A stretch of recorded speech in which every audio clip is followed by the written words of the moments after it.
A silent stone clock has kept perfect time for over 4,000 years. This is the reality of ancient engineering masterpieces, creations that defy the erosion of time itself. Our journey will reveal 25 such unsolved wonders that still perform their original functions, from predicting eclipses to withstanding earthquakes.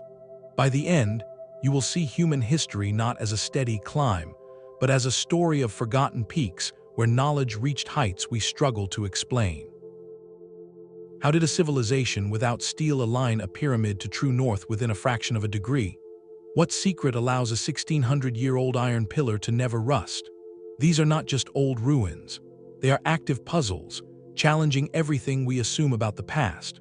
What does it say about us that the greatest mysteries were built to last forever? To grasp the scale of these achievements, we must first step back from our modern world of instant calculation and industrial power. These structures were not built by accident. They represent a profound, deliberate fusion of mind and material, where an understanding of the stars was carved into stone and a mastery of the earth was forged in metal. Each project demanded generations of coordinated effort, a shared vision stretching far beyond a single lifetime. The architects worked without blueprints as we know them, yet they encoded precise mathematical ratios and celestial alignments into mountains of rock. Their tools, by our standards, were rudimentary: copper saws, stone hammers, ropes, and wooden rollers. Yet with these simple instruments, they cut granite with hairline precision, moved blocks weighing hundreds of tons, and created monuments that modern engineers struggle to replicate even with machinery. This disconnect is the heart of the mystery. It suggests a kind of knowledge that was holistic, where the engineer was also the priest, the astronomer, and the artist. Their science was not separate from their spirituality.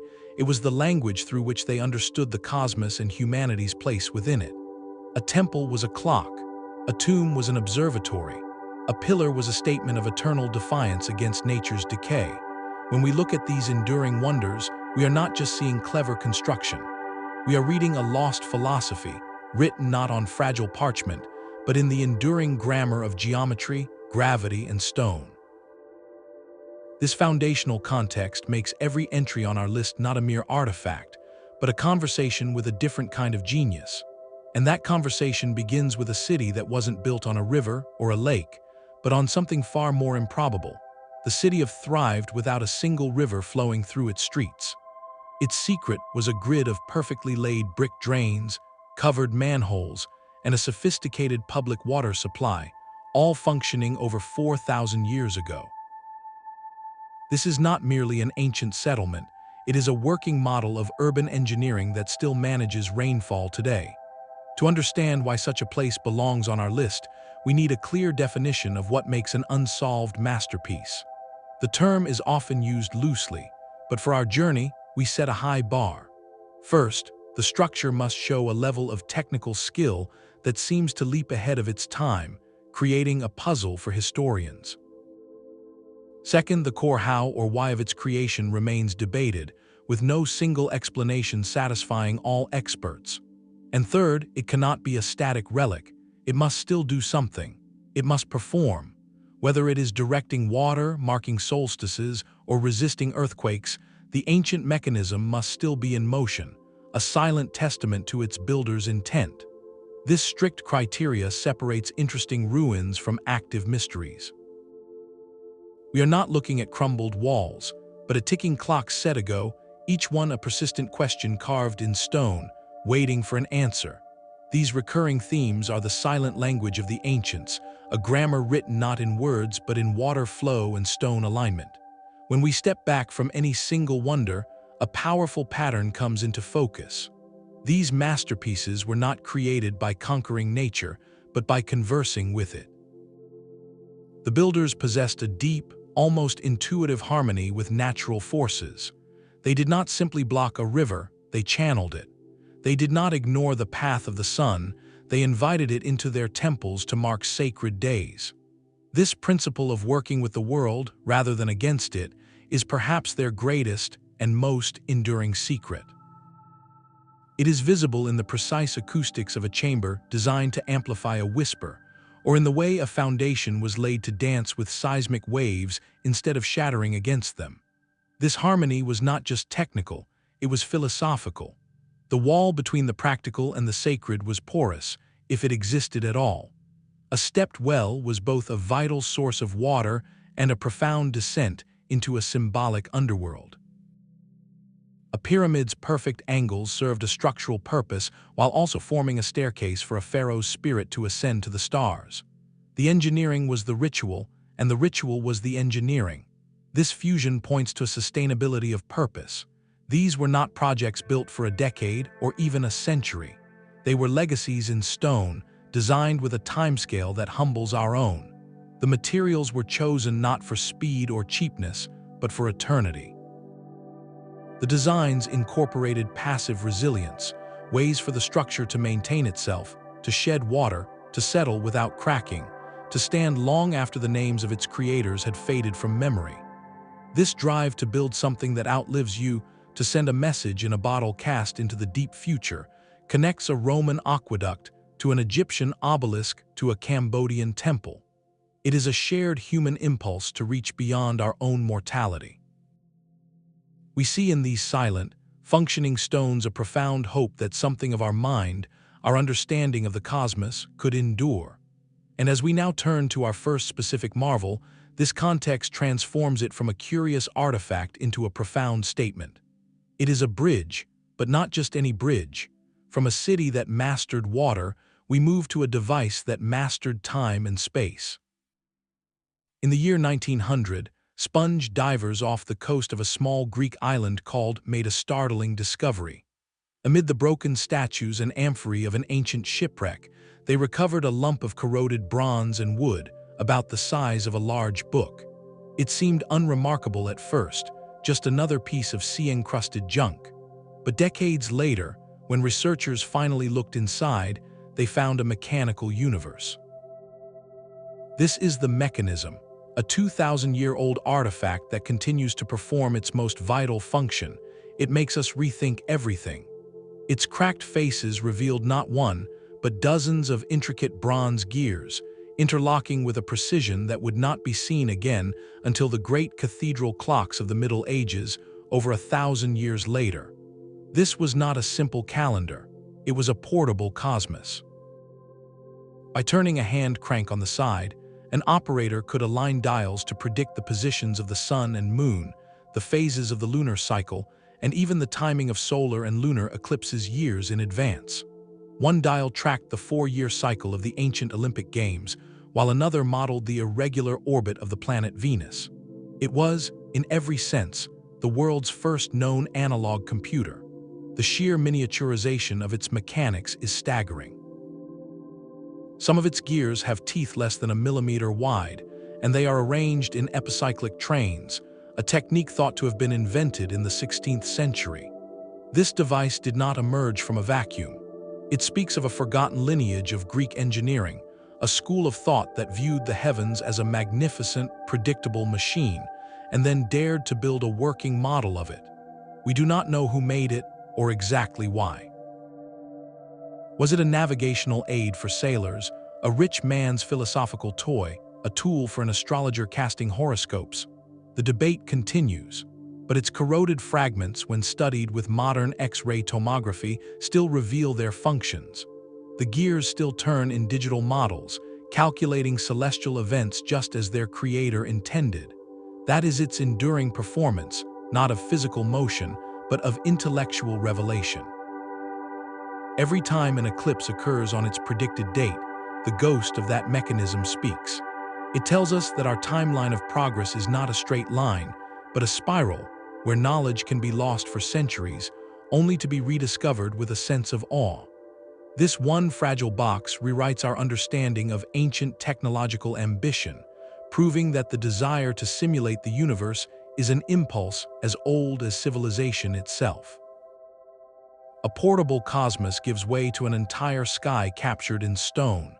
In the dense heart of Rome, the Pantheon's dome has not merely stood for nearly 2,000 years, it has actively sheltered space beneath it every single day since its completion. This is not a ruin you visit, it is a building you experience. Step inside, and the effect is immediate, humbling.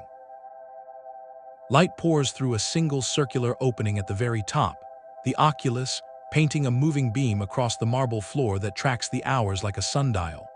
The sheer scale is deceptive. That dome spans 43 meters, a width that would not be surpassed for over 13 centuries, and it is made of concrete. That fact alone should give any modern engineer pause. Today, we reinforce concrete with steel to prevent it from pulling apart under tension, but the Romans had no such rebar. Their secret was not in the design alone, but in the very recipe of the stone itself. Roman concrete was a kind of alchemy. They mixed lime and volcanic ash from the region of, creating a paste that, when combined with aggregate, performed a miracle. Instead of weakening and cracking over centuries, it actually grows stronger. The chemical process is a slow, ongoing reaction with rainwater, which forms new mineral structures that fill in micro cracks, essentially allowing the material to heal itself. This is the opposite of modern concrete, which begins a long, slow decline the moment it sets. The Pantheon's dome is a perfect marriage of this miraculous material with brilliant structural intuition. Its thickness gradually decreases as it rises, and the aggregate mix shifts from heavy stone at the base to lightweight pumice at the top, lightening the load. The coffered indentations carved into the ceiling are not just decorative, they remove tons of unnecessary weight without sacrificing strength. And that famous oculus, the eye to the heavens, is the final. It is not a structural weakness, but a keystone. The open ring compresses the entire dome, making it a stable, continuous hoop of stone that naturally channels forces downward into the massive cylindrical drum of the walls. This is why it has survived earthquakes that toppled lesser buildings. It moves, it breathes, it settles as one unified entity. For all our advanced modeling and materials science, we still cannot perfectly replicate this ancient concrete, and we certainly do not build monuments with a 2,000-year warranty. The Pantheon performs its primary function flawlessly, providing a vast, uninterrupted interior that inspires awe now as it did for Roman citizens. It stands as a permanent lesson in humility, proving that sometimes the most advanced technology is not but the most enduring. This principle of harmony with natural forces finds an even more dramatic expression far to the east, where an entire city was engineered to function as a celestial instrument. While the Pantheon captures the sky in a dome, an entire desert in Peru was transformed into a canvas for the heavens. The lines are not a structure you walk through, but a landscape you must rise above to see. Scratched into the dark, stony surface of the pampa, these reveal colossal spiders, hummingbirds, monkeys, and spirals that stretch for miles, their forms perfectly proportioned and astonishingly precise. Created by a culture that flourished 2,000 years ago, they present a paradox that defines the term unsolved masterpiece. How do you design a 300-meter-long pelican, with its curves and angles flawless, when you yourself are standing on the ground, unable to see the whole picture? The technical method, while still debated, showcases a profound understanding of scaling. Researchers suggest the people may have used a system of stakes and ropes, creating small-scale models on hillsides, and then transferring the proportions to the desert floor with meticulous linear surveying. They did not need flight, they needed geometry and a shared vision that could be executed over generations. The true enduring mystery, however, is not just the how, but the why. What purpose could demand such monumental, invisible effort? The most compelling theories are not mutually exclusive, and they point to a performance that is still ongoing. Many lines align with the points on the horizon, where the sun and other celestial bodies rise and set during solstices and equinoxes, suggesting a giant astronomical calendar etched into the earth. Other researchers see a connection to the most precious resource in that arid land, water. The lines often lead to underground aquifers, and the animal figures may represent spiritual symbols for rain and fertility. They could have been ritual pathways, walked by priests during ceremonies to invoke life, giving water from the parched ground. This is where their continuous performance becomes clear. The Pampa is one of the driest, most windless places on Earth. The removal of a thin layer of dark surface stones exposed the lighter sand beneath, creating lines that have been preserved by the very stability of the environment. They were designed in conversation with the desert, and the desert has faithfully maintained them. Today, these lines still interact with the sunlight, their edges casting subtle shadows that change with the time of day and year. They still mark the landscape with an intent that transcends our full understanding. They perform as a permanent interface between human ritual and the cosmos, a prayer for water and order made visible on a scale meant for the gods, or perhaps for us to discover from the air centuries later and wonder. This dialogue between human design and elemental forces finds a parallel in a structure that didn't just mark the Earth, but mastered its most destructive power.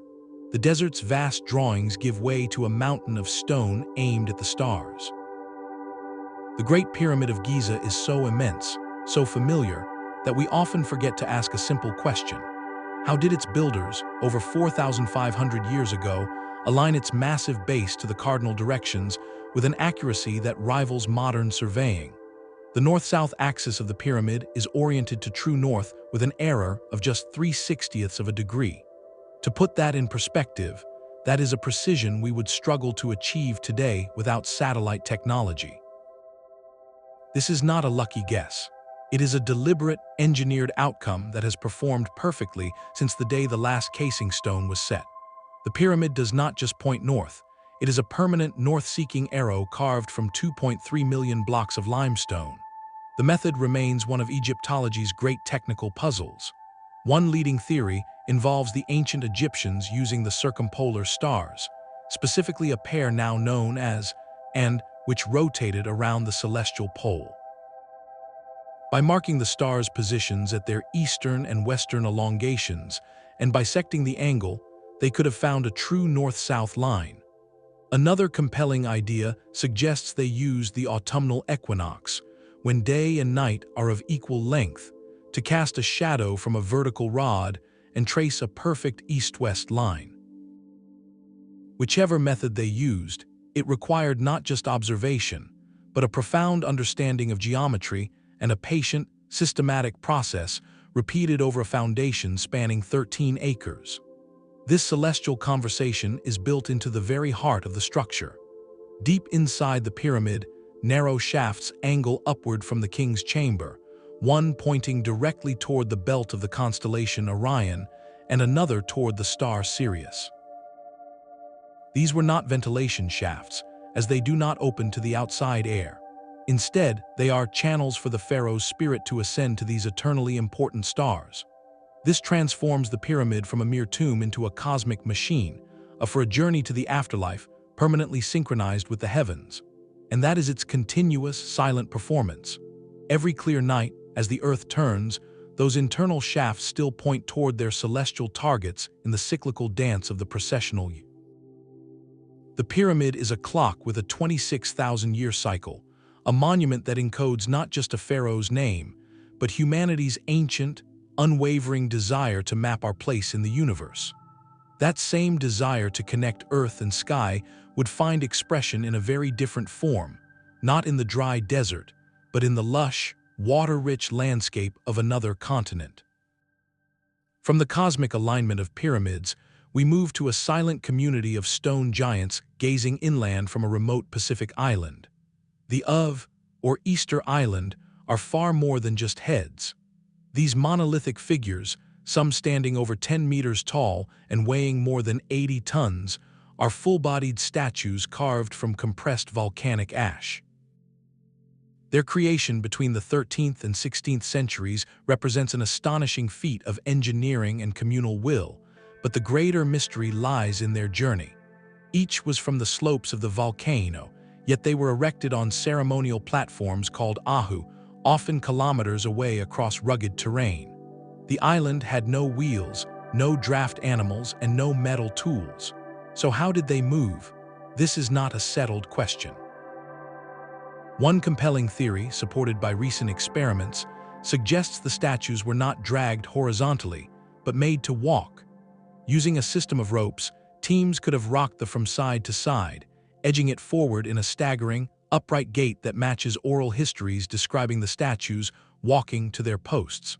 Other researchers argue for a more conventional method of sliding them on log rollers or a lubricated path. The lack of consensus only deepens the wonder. But the true performance of these is not in their forgotten method of transport, but in their enduring presence. They were not idle art. Placed on their Ahu platforms along the coastline, they faced inward, watching over the villages and clan territories of their creators.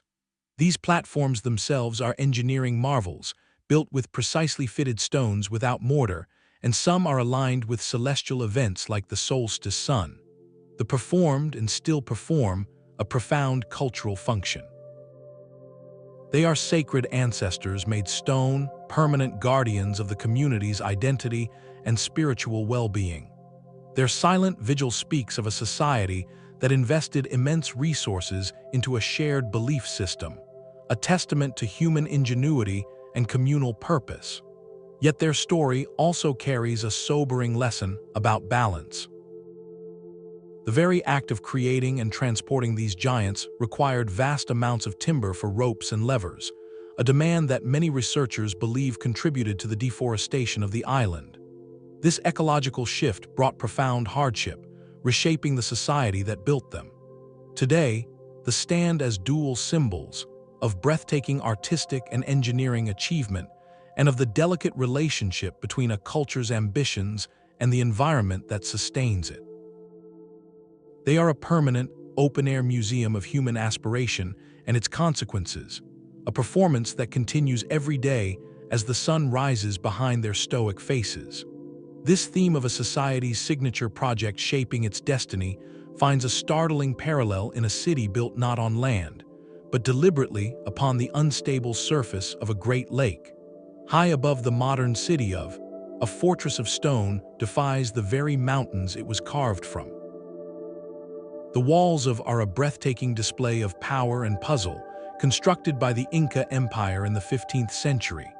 Here, limestone blocks, some weighing over 100 tons, are assembled into zigzagging ramparts that seem to flow like liquid stone.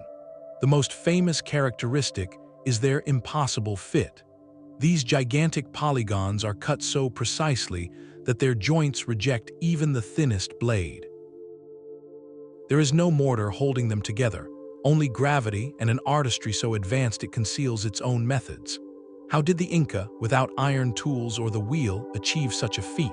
The process remains a profound mystery. Quarrying these megaliths was one challenge, but moving them up and down the steep Andean terrain was another. Theories suggest they used earthen ramps, log rollers, and vast teams of laborers with ropes, yet the exact logistics are lost to time. The cutting technique is even more elusive. Some propose they used a method of thermal shock, heating the stone with fire and then dousing it with water to fracture precise lines. Others believe they employed harder stone hammers and patient abrasion with sand, a process that would have consumed generations. But the true genius of is not just in its assembly, it is in its purpose. These walls were designed to perform under pressure. Peru sits on one of the most seismically active zones on the planet, and the Inca knew earthquakes not as rare disasters, but as a regular force of nature. Their engineering responded in kind. The interlocking, jigsaw puzzle design is the key. During a tremor, the stones are not rigidly locked. Instead, they have a slight ability to shift and flex against one another, absorbing and dissipating the energy of the shaking ground. When the earthquake passes, they settle back into their original, perfectly fitted positions. This is ancient anti-seismic engineering of the highest order, a built-in flexibility that modern structures strive to achieve with complex systems of joints and dampers. The walls have performed this vital function for centuries, surviving quakes that have leveled later colonial buildings in the valley below. They stand not as a static monument, but as a dynamic, responsive shield, a conversation between human ingenuity and the restless earth. This principle of designing with natural forces, rather than against them, echoes a different kind of resilience found far across the ocean, where an entire city chose not to conquer water, but to invite it in as its foundation. High in the Andes, stone learned to dance with earthquakes, but in the humid plains of India, another metal was taught to defy time itself. The Delhi iron pillar does not tower or sprawl. It stands a modest 7 meters tall in the complex, a silent, dark column that seems almost unremarkable until you learn its age. Forged in the 4th or 5th century, during the glorious Gupta period, this pillar has endured over 1,600 monsoons, scorching summers, and the relentless passage of centuries without succumbing to the one fate that claims almost all iron, rust. In a world where we watch modern steel bridges and cars gradually turn to orange dust, this ancient pillar's pristine surface is a quiet rebellion against nature's laws. The secret is not in a magical alloy, but in a beautiful accident of ancient craftsmanship. The iron used by the Gupta metalworkers was exceptionally pure, with a very low sulfur content, but it had a high level of phosphorus, an impurity modern steelmakers carefully remove. This phosphorus, combined with the particular heat and humidity cycles of Delhi, encouraged the growth of a thin, protective film on the pillar's surface. Scientists call this layer a stable compound of iron, oxygen, and hydrogen that acts as a perfect, self-renewing shield. It prevents moisture and oxygen from reaching the raw metal beneath, effectively putting corrosion on permanent hold. Modern metallurgy understands the chemistry, but we cannot easily replicate the specific conditions and the unique, hand-forged process that created it. This was not a lucky one-off either. The pillar stands as evidence of a sophisticated and widespread tradition of ironworking in ancient India, capable of producing massive, single-piece iron objects of astounding quality. Its original purpose is believed to have been as a stambha, a ceremonial flagstaff, likely topped with an image of the god Vishnu. It was a standard of both faith and technological prowess. Today, it performs a dual function. It remains a site of cultural reverence, where some visitors gently wrap their arms around it in a tradition said to bring good fortune. And for scientists and historians, it is a permanent, open-air laboratory, a testament to a level of material science that feels both ancient and eerily advanced. In its silent presence, it asks us a profound question about progress. Have we truly advanced, or have we merely traded the deep, patient knowledge of materials for the faster, more disposable conveniences of the modern age? This pillar is a benchmark, not just of iron, but of a different kind of achievement, one measured of flawless performance. The iron pillar's defiance of decay finds a parallel in a different kind of perfection, one carved in stone and scattered across a tropical landscape. Deep in the river deltas and jungle clearings of Costa, the culture left behind a legacy that defies simple explanation. Hundreds of stone spheres, some as large as small cars, shaped with a precision that seems to belong to a machine shop, not a pre-Columbian society. Crafted between 300 and 1500 CE, these orbs are hewn from granodiorite, an incredibly hard volcanic rock. The process of creating them remains an active puzzle. Without metal tools, artisans would have used other stones to hammer and peck the rough boulders into shape, then likely employed a combination of heat, water, and meticulous grinding with sand to achieve their breathtakingly smooth, near-perfect spherical form. The sheer patience and coordinated skill required for even one sphere is staggering, but they made hundreds. Their purpose is an even greater enigma. Were they astronomical markers, arranged to point to celestial events? Could they have denoted social status, with larger spheres indicating more powerful families or clans? Perhaps they were territorial signposts, or even sacred objects representing celestial bodies like the sun or moon. The truth is, no single theory fully satisfies, and many spheres were moved from their original positions during 20th century agricultural expansion, forever obscuring their intended arrangement. Yet, their performance is undeniable and ongoing.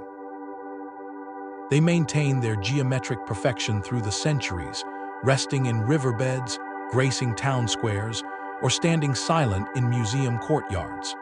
Their smooth surfaces continue to interact with light and shadow in a way that feels deliberately designed, a permanent statement in a material that laughs at time. These spheres perform by simply being. They are a physical question mark, challenging the outdated notion that pre-Columbian Central American societies were somehow less complex or technically capable than their counterparts across the oceans.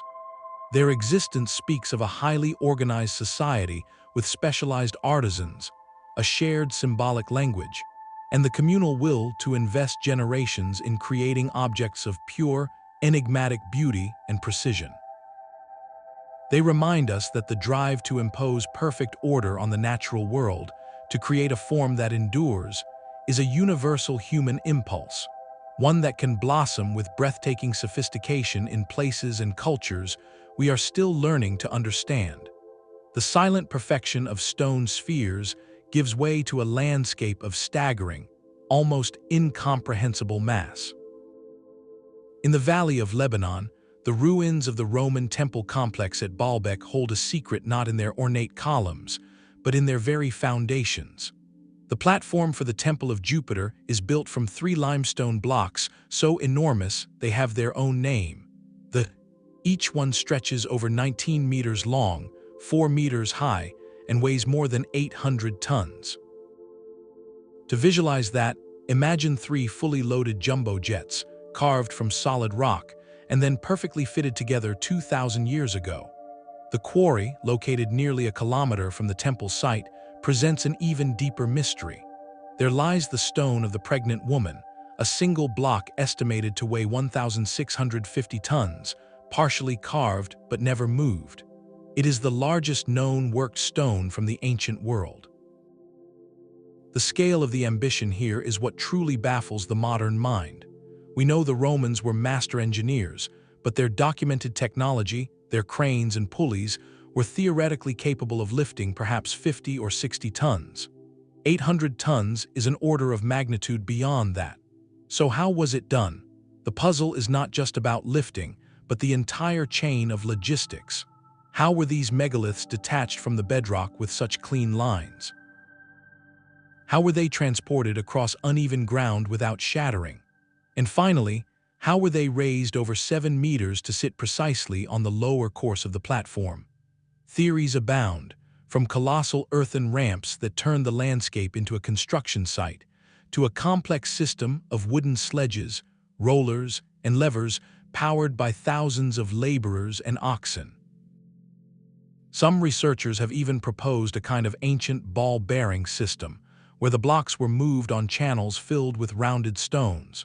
Yet no single explanation is universally accepted, and experimental archaeology has yet to fully replicate the feat at this scale.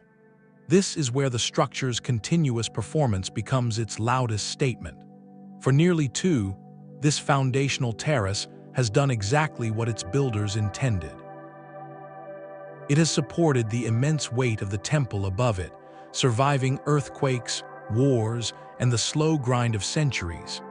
Its stability is a silent, permanent rebuke to our assumptions about the limits of ancient capability. That does not just hold up stone, it holds up a profound question.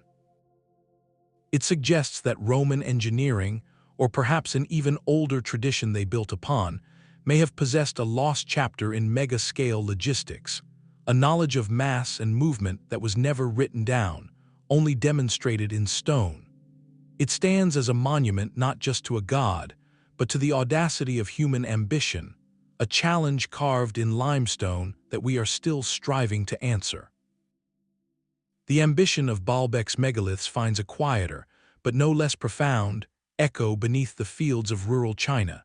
In 1992, a farmer in Zhejiang province decided to pump water out of a small, deep pond locals had always considered bottomless. After 17 days of pumping, he did not find a muddy hole. He revealed the entrance to an immense, silent cathedral of stone. This was the first of the caves, a network of at least 24 caverns hand-carved from solid sandstone over 2,000 years ago. Their discovery was not just an archaeological event, it was the opening of a door to a mystery with no key. The scale is almost incomprehensible. Each cave is a vast, man-made hall, some reaching 30 meters in height, supported by massive pillars of untouched rock left standing by the original diggers. The walls and ceilings are uniformly decorated with a striking pattern of parallel chisel marks, a kind of industrial wallpaper applied with a relentless, artistic consistency across hundreds of thousands of square meters of surface. Yet, in all of China's meticulous historical records, there is not a single mention of their construction. No imperial decree, no local legend, no accounting for the labor. It is a project of national significance that simply vanished from memory. The technical puzzles multiply with every step inside. How did the ancient engineers plan and excavate such precise, interconnected spaces in near-total darkness? The soot marks of torches have been found, but lighting vast chambers to achieve such uniform work is a challenge in itself. Then there is the matter of the mountain itself. An estimated 1 million cubic meters of stone were removed. Where did it all go?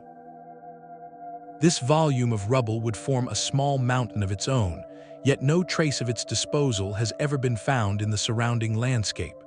The caves, however, are not just a hollow mystery. They perform. Their design reveals a sophisticated understanding of subterranean engineering. The walls are angled precisely to prevent water from pooling on the floor, channeling it away naturally. The massive support pillars are not randomly placed, but positioned to bear the immense weight of the ceiling most effectively, ensuring stability across. The environment inside remains remarkably stable, cool in summer and temperate in winter, a naturally climate-controlled space. This suggests a purpose beyond mere quarrying. Why would anyone invest generations of labor to create what appears to be a useless, beautiful underground space? Theories range from imperial tomb complexes to secret ceremonial centers, or even vast storage facilities. But without artifacts or inscriptions, the caves give up no secrets. They stand, or rather lie, as a permanent question. Their continuous performance is their silence and their stability. They maintain their perfect geometry, their dry floors, and their awe-inspiring atmosphere, waiting for the day when their story might finally be read in the language of their own meticulously carved walls. A silent mountain of stone gives way to a small, fragile book that has proven infinitely more durable than any vault. The manuscript is not a monument of engineering, but a fortress of the mind. Created in the 15th century, this 240-page volume is written entirely in a script that has no known counterpart in human history. Its characters flow in a neat, cursive hand, forming words and paragraphs that follow grammatical patterns, yet they correspond to no known language, living or dead. This is not a simple cipher, where one letter substitutes for another. It is a complete linguistic system, an entire universe of meaning locked behind a door for which we have never found the key. The manuscript performs its primary function with flawless perfection. It keeps its secrets.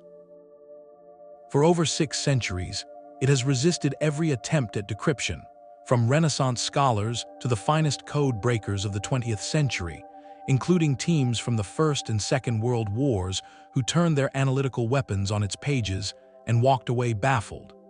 Its endurance as an unbreakable code is a kind of negative engineering, a structure built not to support weight, but to withstand the pressure of human intellect across generations. The mystery deepens with its illustrations. The pages are filled with vibrant, meticulous drawings that only deepen the confusion. There are hundreds of plants that do not exist in any known botanical catalog, their roots and leaves forming impossible hybrids. There are circular astronomical charts showing unfamiliar constellations and celestial diagrams that seem to map a cosmology from another world. Perhaps most haunting are the biological sections, depicting small, nude female figures bathing in or connected by tubes to strange green, fluid-filled vessels, diagrams that suggest a lost understanding of anatomy or a purely symbolic process we cannot grasp. The vellum pages have been carbon dated, the ink analyzed, and we know the book is genuinely medieval, but its purpose is a void. Was it an elaborate herbal guide for a secret society? a coded scientific treatise too dangerous for its time, the fantastical work of a lone, brilliant mind suffering from a unique form of madness? Or is it, as some have desperately theorized, an incredibly sophisticated hoax, a meaningless text crafted to deceive a wealthy patron? That last theory, however, is undermined by the sheer, consistent complexity of the script, which shows patterns found in genuine language, not random gibberish. The manuscript's true performance lies in its ability to hold our attention captive. It is a mirror that reflects our own desire for order and meaning. We look at its swirling script and see not just unknown words, but the ghost of a lost conversation, a whole school of thought that flourished and then vanished without a trace. It stands as a permanent monument to the fragility of knowledge, and a humbling reminder that the past is not a puzzle we are destined to solve, but a conversation where some voices speak in a tongue we may never learn to hear. While a manuscript guards its secrets in silence, a stone calendar in the desert speaks with light. High on Butte in Canyon, 3 massive sandstone slabs lean against a cliff face, their arrangement seeming as natural as erosion itself. But behind them, carved into the rock wall, is a double spiral petroglyph. For most of the year, it sits in shadow, an enigmatic symbol. Then, on the morning of the summer solstice, a performance begins that has not missed a cue in 1,000 years. A slender dagger of sunlight pierces a gap between the slabs, bisecting the center of the larger spiral with a blade of pure brilliance. At the winter solstice, 2 perfect daggers of light bracket the same spiral. On the spring and autumn equinoxes, a single shaft of light touches a smaller, adjacent spiral in a precise symbolic dance. This is the Sun Dagger, an astronomical observatory engineered by the Ancestral around the year 1000 CE, and its clockwork precision, achieved with nothing but stone and patient observation, is breathtaking. The genius lies in the interaction. The slabs were not merely found and left in place, they were deliberately positioned, a feat of staggering foresight. The builders had to calculate not only the precise angle of the sun's path on specific days, but also how to channel that light through a narrow, natural aperture to create a sharp, defined shape on a specific spot dozens of feet away. They were, in effect, creating a permanent, unmovable camera to project the sun's position onto their carved calendar. This required years, likely generations, of meticulous solar tracking and iterative adjustment, moving massive rocks incrementally until the alignment was perfect. The result is a machine with no moving parts, powered by the cosmos itself.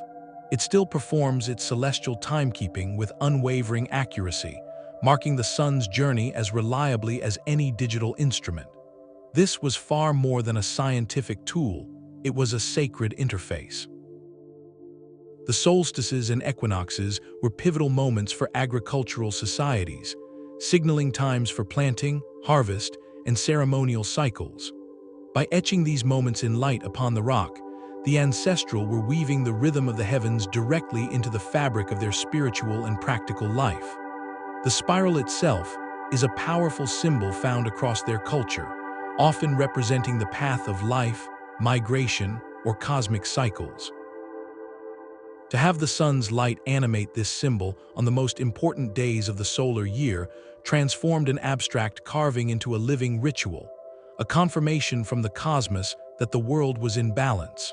Today, the Sun Dagger continues its silent performance, though access is now restricted to protect the fragile site from erosion and wear. Its enduring function is a testament to a philosophy of deep harmony. It represents a worldview where engineering was not about dominating the environment, but about creating a deliberate, meaningful conversation with it. The builders used the mountain, the sun, and the rock not as raw materials to be conquered, but as partners in a grand, cyclical ceremony that they set in motion for all time. It asks us to consider time not as a linear march, but as a spiral, where the same light returns year after year to touch the same stone, connecting us across a millennium to the moment. An ancient astronomer saw that perfect alignment and knew they had captured a piece of eternity. A desert sun dagger marks celestial time, but 1,000 years later, Another ancient technology harnessed a far more volatile element. The sea itself seemed to catch fire for the Byzantine Empire. Greek fire was not merely a weapon, it was a psychological and tactical masterpiece of controlled chaos, a secret so closely guarded that it vanished from history with the empire that wielded it. Byzantine texts from the 7th century onward describe a liquid flame that could not be extinguished by water, that clung to wooden ships and even burned as it floated on the waves, turning the Mediterranean into a naval commander's nightmare. Its deployment was as terrifying as its effect. From the bows of specialized warships, operators would unleash jets of this fiery substance through bronze tubes, using a pressurized pump mechanism that some historians compare to a primitive flamethrower. The sight and sound of this roaring, unstoppable fire, especially in the darkness of a night battle, shattered enemy morale as decisively as it consumed their fleets. The enduring mystery is twofold, a puzzle of chemistry and engineering. The exact formula is gone. Contemporary accounts deliberately omitted the recipe, speaking only in allegory or vague terms to protect the state's secret. Modern hypotheses suggest a base of crude petroleum or naphtha, perhaps mixed with resin for adhesion and other compounds like quicklime, which reacts violently with water to generate intense heat, potentially explaining why dousing it only made the inferno worse. The delivery system is the second lost marvel. Creating a pressurized siphon that could project a stream of this volatile, sticky fluid without exploding or igniting prematurely required a profound understanding of mechanics and metallurgy. The operators needed precise valves and pumps, likely powered by a hand-cranked force pump, and the courage to stand mere feet from the nozzle. This combination of a terrifying chemical agent and a reliable mechanical projector represents a lost pinnacle of applied science. No original devices survive, likely destroyed to protect the secret, so we have only descriptions of its performance. It was a decisive factor in saving Constantinople from multiple sieges, preserving a bastion of culture for centuries. Its legacy is the ultimate example of a technology guarded to extinction. The Byzantines protected their advantage so completely that when their empire finally fell, the knowledge died with its last engineers. Greek fire performs for us now only in the historical record, a ghost of flame on water, reminding us that some peaks of ancient ingenuity were so potent, so feared, that they were erased from the world, leaving behind only the echo of their devastating, brilliant power. While Greek fire mastered the element of destruction, a far more peaceful yet equally profound alignment was taking shape on the windswept coast of Brittany. The Carnac Alignments are not a single structure, but a landscape transformed by intention. Here, over 3,000 prehistoric standing stones, known as menhirs, march across the countryside in eerily straight, parallel rows that stretch for kilometers, like a vast, petrified army frozen in time.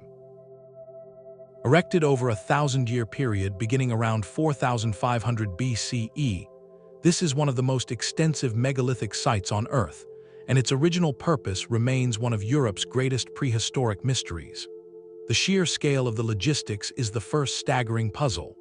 These stones, some weighing tens of tons, were transported and set upright by a Neolithic society using only stone tools, wooden levers, and immense communal effort. The method of moving them across the rolling terrain, possibly using a system of log rollers and earthen ramps, represents a monumental feat of organization and shared purpose that spanned countless generations. Yet, the greater enigma is what they were for. Walking among these silent sentinels, one feels the weight of their deliberate arrangement. Were they a colossal astronomical calendar, their rows pointing to the rising and setting of the sun or moon on solstices? Some alignments do correspond to celestial events, suggesting the builders were keen observers of the sky. Could they have been territorial markers, delineating sacred ground or communal land for society transitioning to agriculture? Or were they pathways for ceremonial processions, a physical manifestation of spiritual beliefs connecting the living world to an ancestral realm? The truth is, No single explanation fully captures their likely multifaceted role. Their continuous performance, however, is undeniable. They stand as a vast, open-air monument that actively interacts with its environment. The rising sun still casts long, dramatic shadows between the rows, creating patterns that shift with the seasons. The stones channel the coastal winds and frame views of the horizon in ways that modern archaeologists are still carefully mapping, searching for the subtle grammar in their placement. This endurance is itself a masterpiece. For over 6,000 years, these granite pillars have withstood relentless Atlantic storms, shifting soils, and the encroachment of human activity, a testament to the builders' understanding of their material and their site. They perform as a permanent question in the landscape, a silent stone forest whose language, a blend of astronomy, territory, and belief, we are still learning to decipher. In their patient rows, they remind us that some of humanity's most ambitious projects were not built for glory or defense, but to create a permanent dialogue between the community, the land, and the cosmos.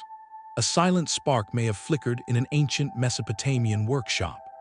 Among the most controversial and captivating artifacts ever unearthed is the Baghdad Battery, a simple clay jar that quietly challenges our timeline of discovery. Found in the 1930s near the city that gives it its name, this object from the Parthian or Sassanid period, roughly 2,000 years old, consists of just 3 parts: a ceramic pot, a rolled copper cylinder, and an iron rod suspended inside it. To a modern eye, the assembly is unmistakable. It is the basic blueprint of a galvanic cell. When filled with an acidic liquid like vinegar or wine, the electrolyte would allow a chemical reaction between the 2 dissimilar metals, generating a small but measurable electric voltage, around 1 volt. This is not a theory, it is a reproducible fact. Modern replicas prove that the artifact, as found, can function as a battery. The profound mystery is not whether it could produce electricity, but whether its creators knew it did, and what they intended to do with that invisible force. The debate among historians and archaeologists is fierce and unresolved. One compelling theory suggests it was used for electroplating, the process of using an electric current to coat a base metal with a thin layer of gold or silver. Small, gilded artifacts from the same period exist, and while traditional fire gilding methods were known, this could represent a lost, alternative technique. Other scholars propose a medical application, perhaps using the mild tingling current for pain relief or therapeutic ritual, a concept not so different from some early modern electrical experiments. A third possibility is that it served a religious or ceremonial purpose, its mysterious power used to create a sense of awe in a temple setting. Yet, without any written records or unambiguous archaeological context linking the jar to wires, plating baths, or medical texts, its true purpose remains locked in the past. This is where its performance becomes a haunting question rather than a clear answer. The Baghdad Battery, if it was indeed a battery, represents a spark of practical knowledge that appears to have been isolated, then extinguished. It suggests that the fundamental principle of electricity, which we mark with the names volta and in the 18th century, may have been stumbled upon, toyed with, and then forgotten centuries earlier. Its existence is a powerful reminder that technological progress is not a guaranteed linear climb. It is a landscape of hills and valleys, where brilliant insights can rise in one culture, only to be lost to time, waiting to be independently rediscovered generations later. The artifact sits in a museum, a humble pot holding not just vinegar and metal, but the ghost of a potential that makes us wonder, how many other quiet sparks from the ancient world have we simply failed to recognize? The ghost of a forgotten spark leads us to a stone gate that frames the dawn itself. In the high plains of Bolivia, near the shores of lake, the culture carved a doorway not meant for any human to pass through. The Gate of the Sun is a single, colossal slab of andesite, weighing an estimated 10 tons, and it stands as a lonely, iconic sentinel in a landscape of ruins. Its surface is a dense tapestry of mythology, covered in intricate low-relief carvings that seem to vibrate with coded meaning. At the center of the frieze presides a commanding figure, often interpreted as a solar deity, holding staffs that may symbolize thunder and lightning, from which radiate 48 winged attendants, running toward the god in 3 rows of 8. This is not random art. It is a frozen narrative, a cosmology etched in stone. The true mystery of the gate is not its impressive size or the skill required to carve it, but the sophisticated intellect it represents. The iconography is widely believed to be a complex calendar system, marking not just days, but perhaps agricultural cycles, ceremonial periods, and celestial events. Some researchers have decoded elements that appear to correlate with the solar year, the lunar cycles, and even the 18-month calendar used by the later Inca, who may have inherited knowledge from. Yet the full meaning of every symbol, the precise key to this stone almanac, remains tantalizingly out of reach, a language we can see but not fully read. This intellectual performance, however, is matched by a physical one of breathtaking precision. The gate was positioned with profound astronomical intent.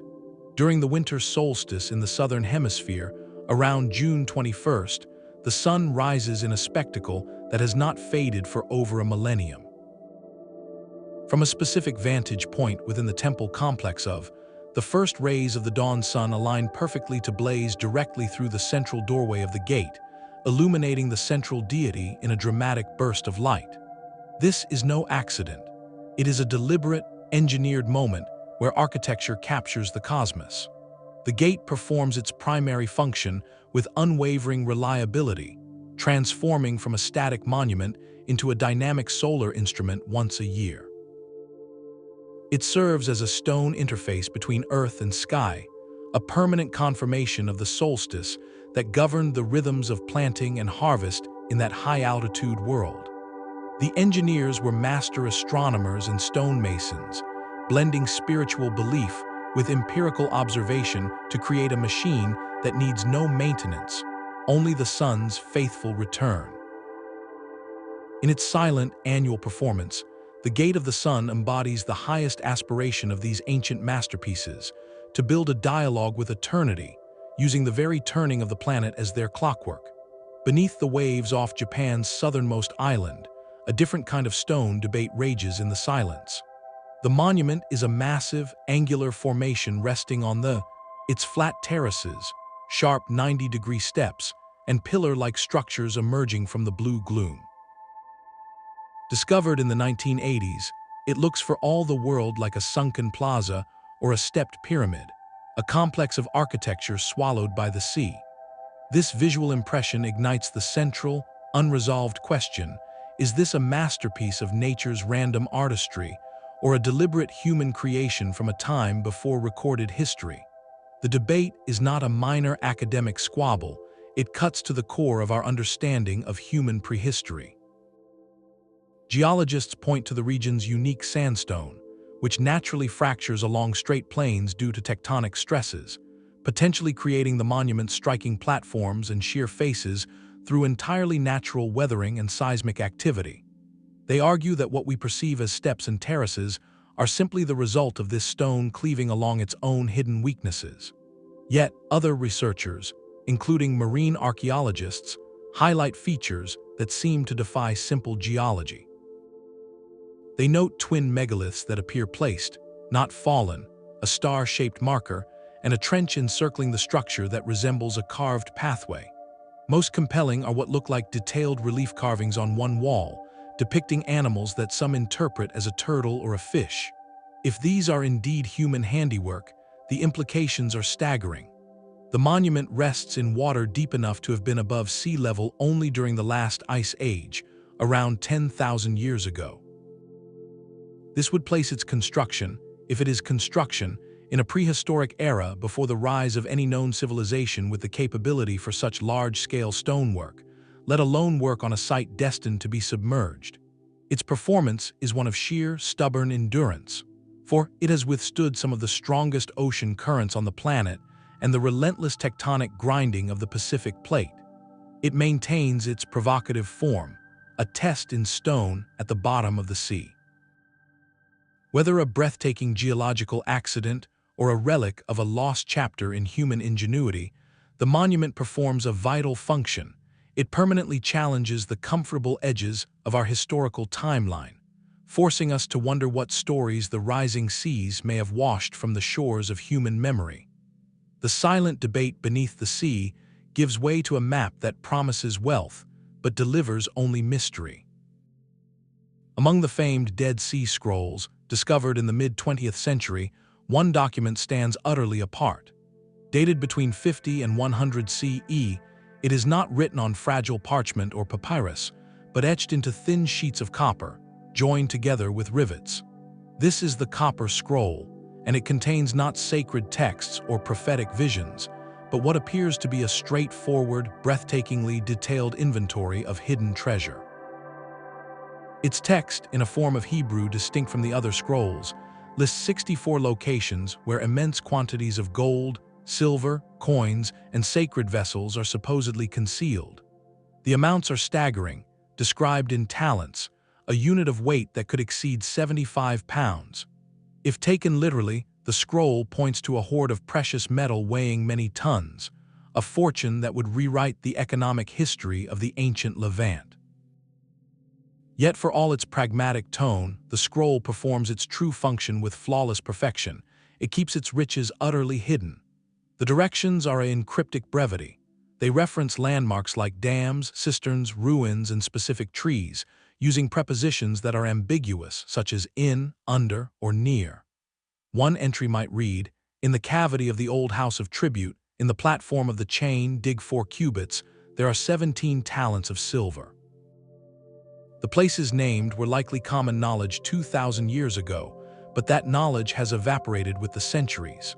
The landscape itself has been transformed by time, erosion, and human settlement, leaving modern seekers to match vague, ancient descriptions with modern geography, a task that has proven nearly impossible. This is where the scroll reveals its dual nature as an engineering marvel. The choice of copper was deliberate and brilliant. While the other scrolls were meant to preserve spiritual wisdom through careful copying, the Copper Scroll was meant to preserve a secret through sheer physical endurance. Parchment burns, rots, or fades. Copper, while it can corrode, endures. The very act of inscribing letters onto metal, likely with a hammer and chisel, was a difficult, noisy, and expensive process, signaling the immense importance of the message. It was built to last, a time capsule of greed or perhaps desperate safeguarding. But the greater puzzle is the text itself, a lock for which the key has been lost. Was this a genuine record of the hidden wealth of the Jerusalem temple, secreted away before the Roman siege? Or was it a piece of folklore, a legendary treasure list never meant to be real? Perhaps it was an elaborate cipher, its literal directions a mask for a deeper, symbolic meaning known only to a select few. Decades of expeditions, armed with the scroll's clues, have turned up nothing but frustration and empty holes. Its performance is one of enduring enigma. It continues to tantalize and frustrate, a permanent testament to the human love of a secret. It asks us whether the greatest treasure it guards is not gold, but the relentless curiosity it inspires, proving that some maps are designed not to lead to an end, but to begin a search that never ends. A map of hidden treasure speaks of secrets, but a circle of earth and wood reveals a truth meant for all to see. In a quiet field in Germany, the oldest known solar observatory on Earth still marks the year's turning.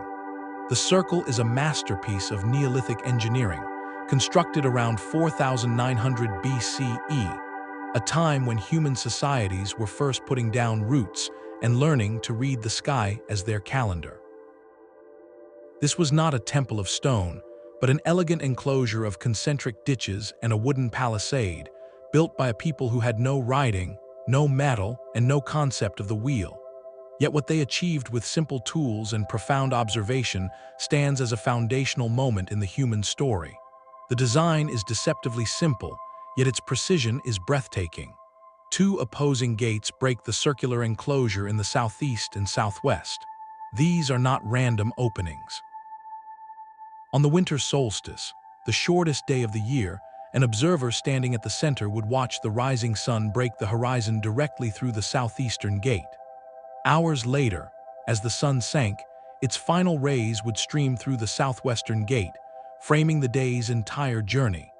The summer solstice sunrise and sunset align with other openings in the structure, creating a complete, symmetrical solar calendar carved into the landscape itself. This alignment is not approximate. It is exact, requiring generations of careful observation and a shared commitment to transfer that knowledge into a permanent, communal structure. The circle performs its original function with unwavering fidelity. Every December, as it has for nearly 7,000 years, the dawn sun still finds its designated slot in the southeastern gate, a blade of light cutting through the winter gloom to announce the sun's return. This was engineering in its most essential form, the application of collective knowledge to solve a fundamental human need, tracking time.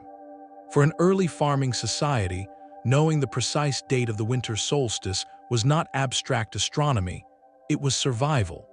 It marked the pivotal moment when the days would begin to lengthen again, signaling the coming return of life to the fields and allowing for the planning of planting and harvest. The circle transformed an invisible celestial event into a visible, communal experience, uniting the community under the shared rhythm of the cosmos. Its construction speaks of a highly organized society capable of mobilizing labor for a project that served the common good, a society that looked to the heavens not in fear, but with a practical, reverent understanding. In its silent, earthen embrace, the circle embodies the very dawn of architectural engineering for a purpose beyond shelter or defense. It is a machine built from soil and timber, powered by the solar system, designed to harmonize human life with the grand, cyclical order of the universe. It whispers that our earliest monuments were not tombs for the dead, but calendars for the living, proof that the drive to build meaning into the world is as ancient as settled life itself. Deep within the crypts of the Hathor Temple a stone carving has ignited a modern debate about ancient light. This relief, crafted around 100 years before the Common Era, presents a scene both familiar and utterly alien. Two figures are shown holding up a large, teardrop-shaped object, inside of which a snake stretches lengthwise, its head touching the tip of the bulb. This central object is connected by a cord to a box held by a smaller kneeling figure, and the whole assembly is supported by a pillar that looks strikingly like an insulated stand. To a contemporary eye, the resemblance is uncanny. It looks like a diagram of an electric light bulb, complete with a filament, a socket, and a power source. This visual echo has fueled a compelling alternative theory that the ancient Egyptians might have possessed, or at least conceptualized, some form of electrical technology, a knowledge lost to the sands of time. Proponents of this view ask a provocative question: how did artists carve these incredibly detailed reliefs deep inside windowless, pitch-black crypts without a consistent, smokeless light source? Could this image be a technical reference, a clue to a lost method of illumination? The mainstream archaeological interpretation, however, provides a rich and coherent explanation rooted in the Egyptian worldview. Egyptologists identify the bulb not as a technological device, but as a lotus flower, a sacred symbol of creation and rebirth. The snake is the god, a manifestation of the sun god, often depicted as a serpent emerging from the lotus to bring light into the world. The box is interpreted as a pillar, a symbol of stability, and the cord is seen as a connecting tether of life force. In this reading, the entire scene is a mythological tableau, a symbolic representation of the moment of divine emergence and cosmic illumination, carved to ensure the perpetual renewal of life and light within the sacred space. This dichotomy is where the relief performs its most fascinating and enduring function. It is a masterpiece of polysemy, of holding multiple layers of meaning simultaneously. For the ancient priest who carved it, it was a potent religious symbol, a magical guarantee of cosmic order. For the modern engineer who sees it, It is a tantalizing puzzle, a shape that seems to leap across to mirror our own inventions. The relief does not provide answers, it provides a test in stone, reflecting our own assumptions about the past back at us. Its continuous performance is not one of physical mechanics, but of intellectual provocation. It stands as a permanent monument to the power of symbolic communication, and to the vast gulf that can exist between an ancient culture's metaphorical language and our own literal, technology-driven interpretations. It challenges us to consider whether our desire to see our own tools in their art is a form of projection, or if it hints at a more fluid, intuitive understanding of natural forces that we have since categorized and separated. The relief keeps the conversation alive, a silent stone question that asks us not just what the Egyptians knew, but how they chose to express what they believed. The symbolic light of gives way to a physical puzzle where stone seems to defy its own nature. At the Bolivian site of the stones themselves are the mystery. This terrace platform, part of the greater complex, is not defined by towering walls or grand gateways, but by a field of scattered, shattered megaliths. Yet to call them simple blocks is a profound understatement. Each piece is a geometric masterpiece, carved from andesite and sandstone with a precision that stops the modern mind cold. The surfaces are flawlessly flat, the edges razor-sharp, and they are cut with an array of complex, interlocking channels, notches, and dovetail joints that look less like ancient craftsmanship and more like the output of a computer-controlled milling machine. These are not decorative flourishes, they are the very language of the structure, a modular building system designed to lock together without mortar into a vast, stable whole. The performance of these stones is passive yet permanent.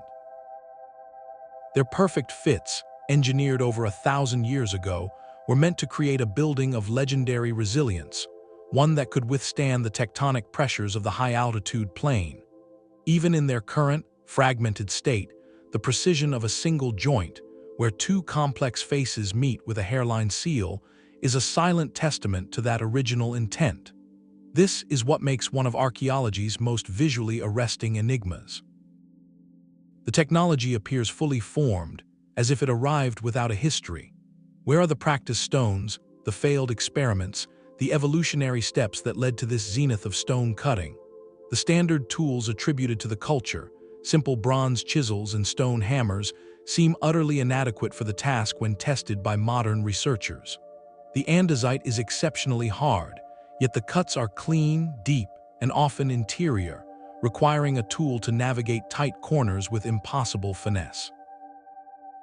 Theories range from the use of specialized stone saws with abrasive sand to lost techniques involving plant-based acids that could soften the rock surface for working, but no evidence conclusively solves the puzzle. The stones have performed their most powerful function not as a rebuilt temple, but as a permanent question laid out upon the ground. They challenge our linear narrative of technological progress, suggesting that a culture can achieve a fleeting, isolated peak of skill, so advanced that its methods vanish with its people, leaving behind only the ghost of their technique frozen in rock. They ask us to consider whether some ancient knowledge was so specialized, so tied to a particular school of artisans, that it could be erased completely by the passing of a single generation, leaving only its perfect, baffling products behind for us to find. The stones have lie shattered, but across the arid plains of western Bolivia, lines of perfect intent stretch unbroken to the horizon. The lines are a landscape transformed by geometry, a network of thousands upon thousands of perfectly straight paths etched into the high desert over 3,000 years ago.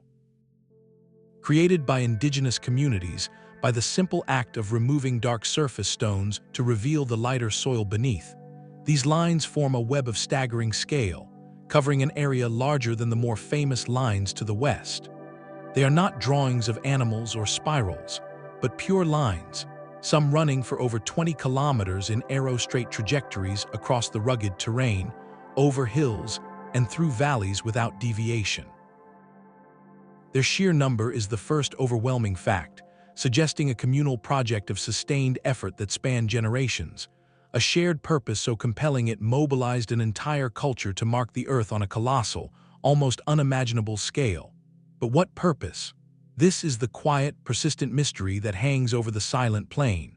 Unlike the lines do not clearly point to solstice sunrises or depict known symbols. Their function seems more terrestrial, yet no less profound. Some researchers propose they were sacred pathways for pilgrimage, physical guides for ceremonial journeys toward the sacred volcano that dominates the region. Others see them as a vast system of trade routes, straight-line corridors for the movement of goods and people across a challenging landscape. Another theory suggests they may have been connected to the burial towers, or found in the area, serving as ritual connectors between the world of the living and the realm of ancestors. The truth is likely a blend, a fusion of the practical and the spiritual that we can no longer fully untangle. Their continuous performance, however, is undeniable and breathtaking. From the ground, the lines can appear as faint trails, but from the air, their true majesty is revealed. They define the landscape itself, creating a giant sketchpad of intersecting vectors that speak of order imposed upon wilderness. They perform by simply enduring, by maintaining their geometric clarity against wind and time, a permanent testament to a society that believed in marking the world with straight lines and shared intention. In their silent, sprawling network, they ask us to consider a different kind of engineering masterpiece, one not of concentrated monuments, but of distributed will, where the entire homeland becomes a canvas for a message we have forgotten how to read. While the lines marked the Earth with human intention, another civilization perfected the art of moving life's most essential element across it. In the heart of Spain, the city is crowned by a structure that seems to defy its own material. The Roman aqueduct is not a ruin you look at from a distance.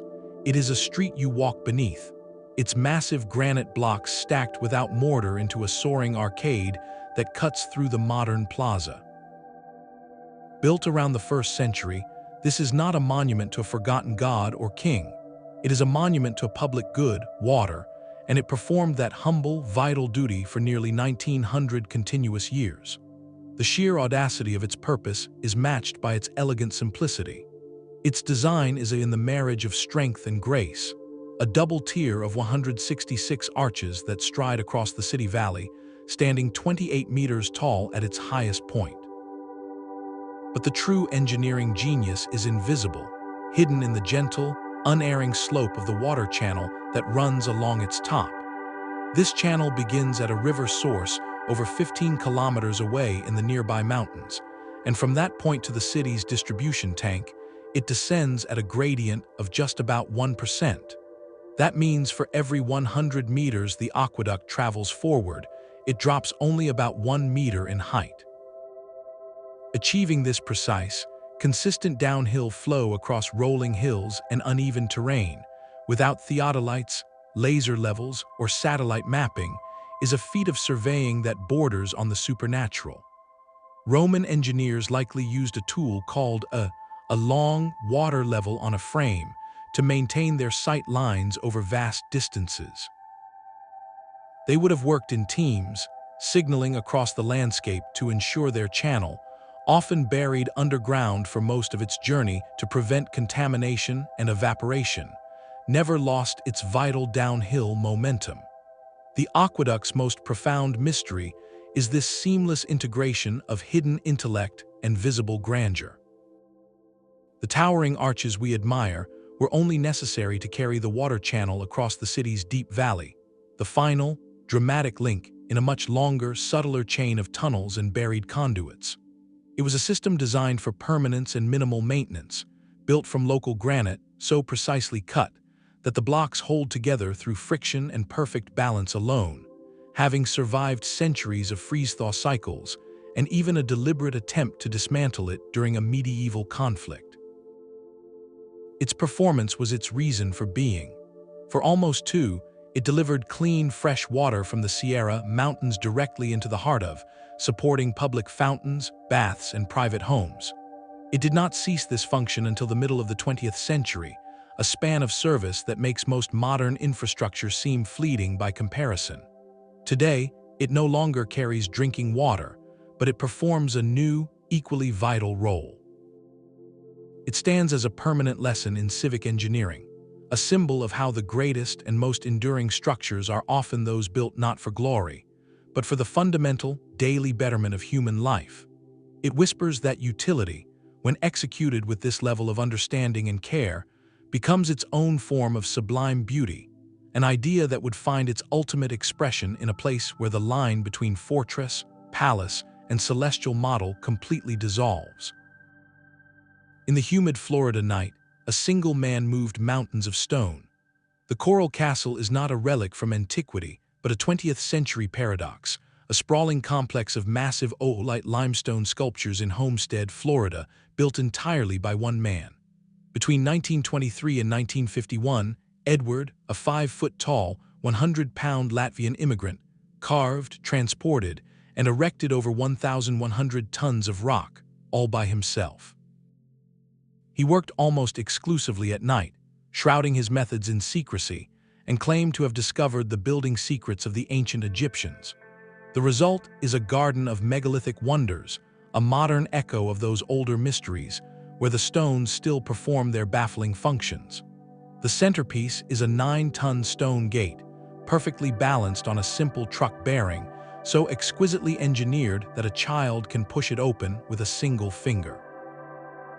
It rotated flawlessly for decades, a silent demonstration of principles never explained.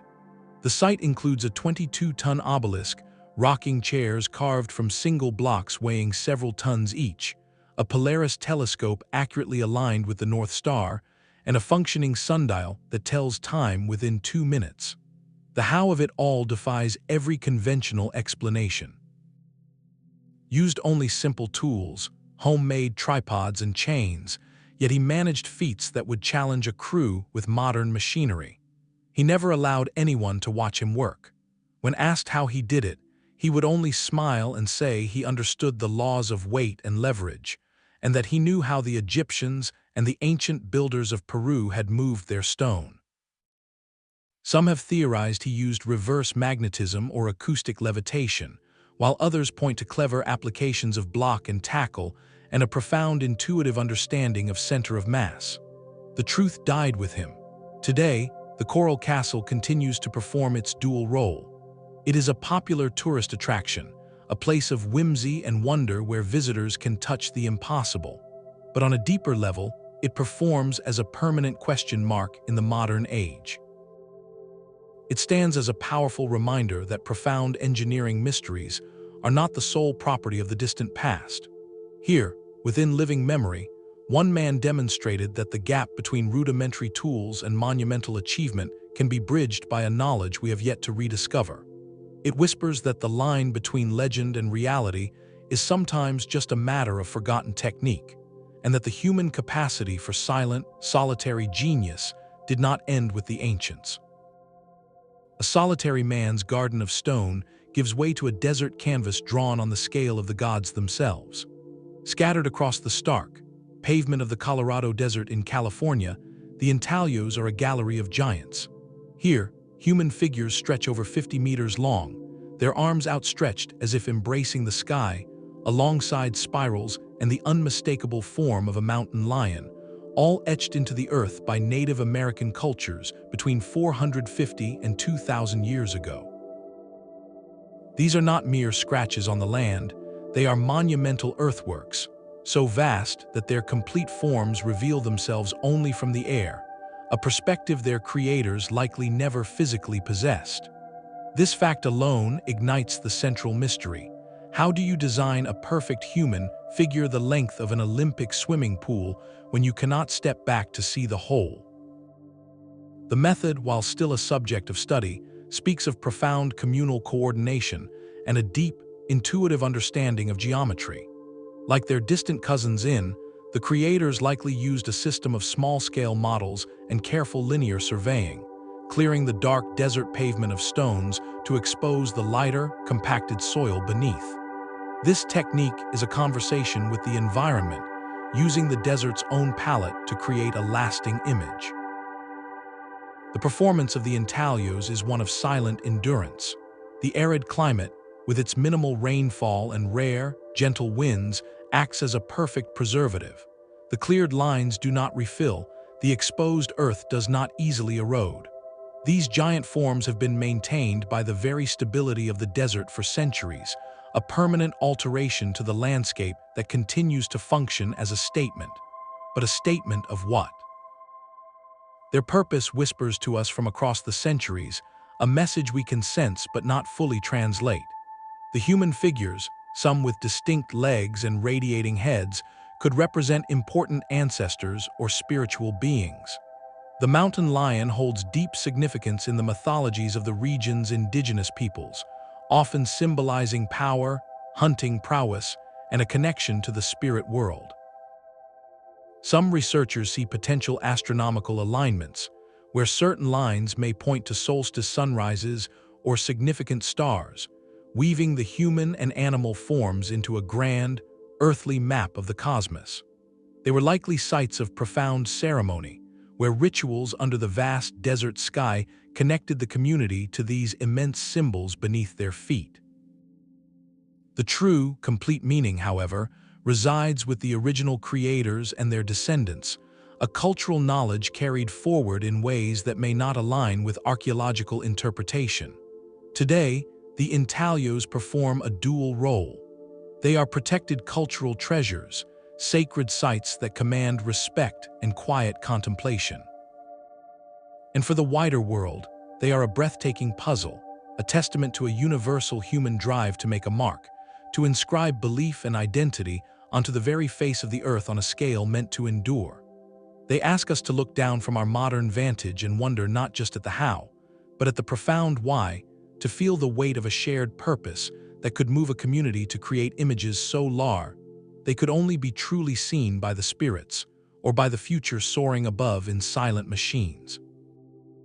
These silent, functioning stones collectively tell a story that upends our simplest assumptions about history. When we step back and view all 25 masterpieces not as isolated curiosities, but as chapters in a single, sprawling narrative, a humbling pattern comes into sharp focus. Our comfortable timeline of human advancement, that steady upward slope from primitive to advanced, is not just incomplete, it may be fundamentally misleading. These artifacts represent not steps on a ladder, but isolated peaks on a rugged landscape of knowledge, summits that were reached, stood upon for glorious moments, and then abandoned as the cultural climate shifted. A civilization could master celestial mechanics with gears of breathtaking complexity, only for that knowledge to vanish into the hold of a shipwreck for 2,000 years. Another could formulate a concrete that grows stronger with time, a recipe we still cannot perfectly replicate, and then let the formula fade with the empire that perfected it. This is not a story of gradual accumulation. It is a story of brilliant flashes, of technologies that appear fully formed, serve their purpose with majestic efficiency, and then are lost, often because the society that nurtured them fell, or because the knowledge was held too closely by a select few, or simply because the world's priorities turned elsewhere.